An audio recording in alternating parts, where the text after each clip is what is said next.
Hello, hello, bonecas. Today we have a guest, a special guest from the East Coast, Krystal DeSouza, who is going to talk to us today about her travel excursion to the north of Portugal.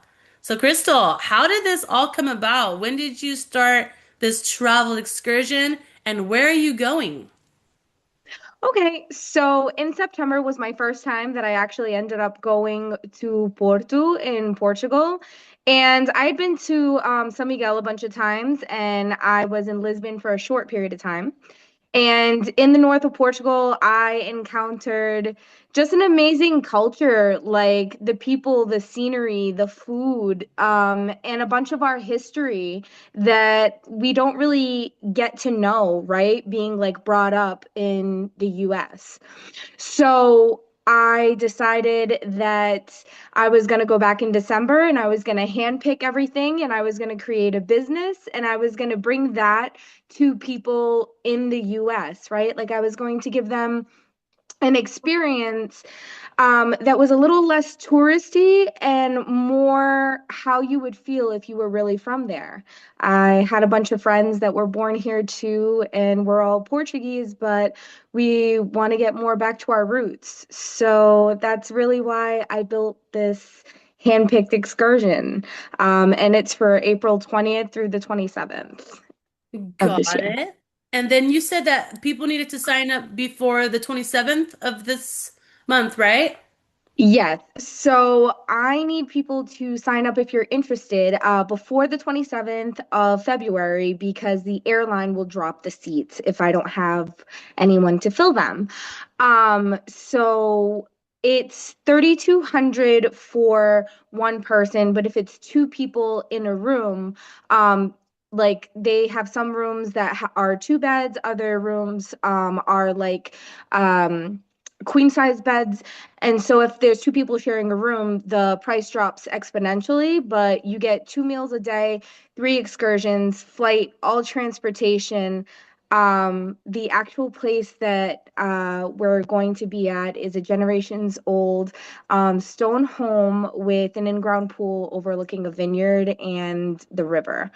So I really went site to site, trying to figure out where the best place was that you would get the homiest feel. Wow, that I love that. Jessica, do you have any input? Me and Jessica are both we have a mix of Azores and continent. Me Yeah. specifically, the north of Portugal. So for me, with all the things that you're saying about, Porto, I love Porto. Seriously, that is one of my favorites. There's nothing like Porto. It's so different. I'm from Viseu, So but it's so different. So we're actually going to be 30 minutes outside of Porto. So we're going to be in Vila Cova. I'm actually Azorian. So both of my parents are from San Miguel, but my dad's side of the family is kind of split. Before, the families got to San Miguel, they were before the families got to San Miguel, we were from, the continent. And that being said, my grandmother's side was from the north. So I really wanted to share, I guess, what I learned there, right? Like from the francesinha to learning, the culture and how everybody is really open and just like welcoming when you enter there. It's a completely different culture, right? From the islands. So being that it's outside of Porto, it's more aldea. It's more like towns. It's more everybody knows everybody and is super welcoming. And also the food changes, right? Like in Porto, it's more like the dishes you would expect, francesinhas and bacalhau de pipo. And then as you go into the aldeias, it's like you have different meats and it's a lot more like meat and potatoes because just traditionally speaking, people um, worked on farms and things like that. So they had to have heartier meals. And it's just incorporating our history with the lives that they live now. Love that. Okay. All right. So is there anything else that you would like to add before we wrap it up? Where are you at right now? You're in Boston? No. So right now, I am in New Bedford right now. I live in Fall Oh, River.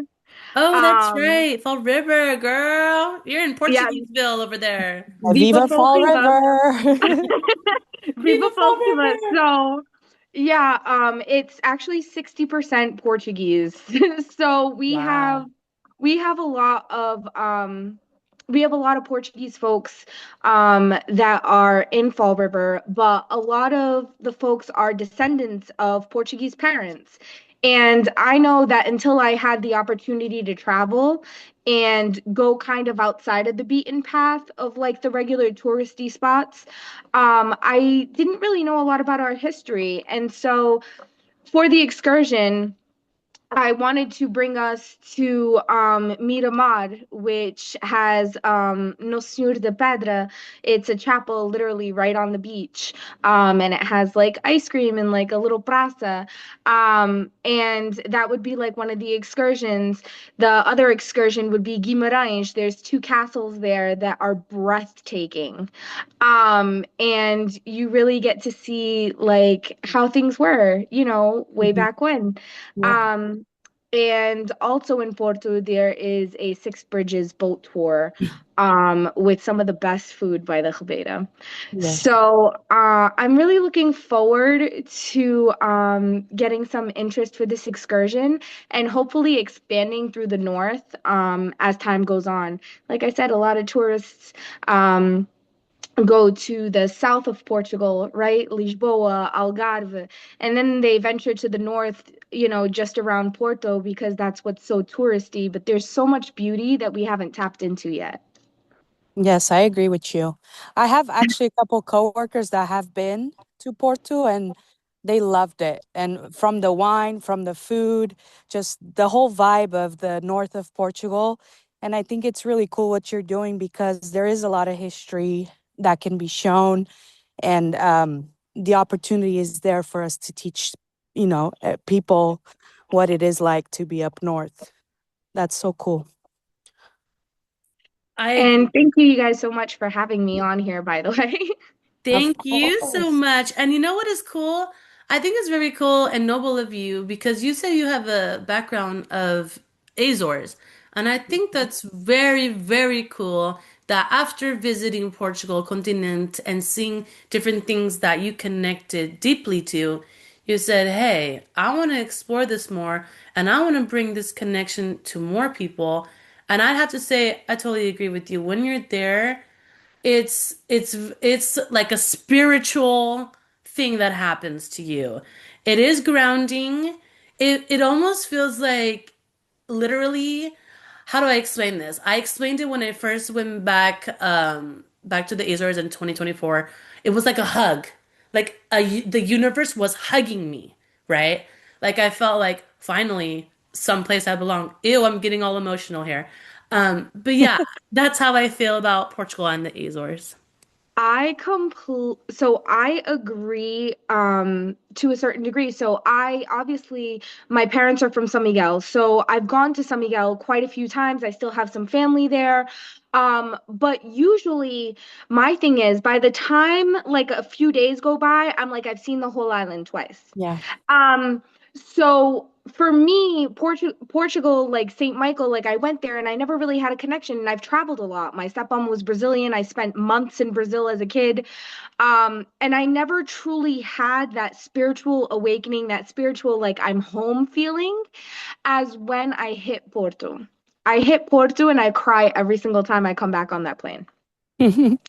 Oh my Every single gosh. time I'm just like a big churona. Um, Yes. because it's like I honestly connect to the culture and the people and just the whole vibe. And honestly, I've never felt as welcomed or as home anywhere in the world as I do in the North. Oh my God, I love that. Really cool. That's Yeah. so interesting. One more thing before we let you go. Now I'm spiraling here. You know me with my constant ideas. What if in the future You did a different kind of excursion. When, of course, I'm gonna say this to you because I'm a Fadista and I love Fado. What if you did an excursion and you went to all the Fado houses that you could, and you made it about Fado and learning about it and the history and going to all the, the tascas and the tabernas. You read my mind. Creepy. So that's actually in the works. I went to the first Fado house. I went to the first Fado house in Porto this last time in December when I was there from the 10th to the 22nd. So I went to the Fado house and you have fadistas and fado singers that are from the region. It's a different feel. Okay, so the fado from Porto is different from Coimbra, is different from Yep. Lisboa. It's a different feeling, right? Like it's just they each have their own um they each have Style. their they each have their own style. It's almost Mhm. like a separate subgenre, right? Where like the feeling is almost palpably different when you're listening to them. Yeah.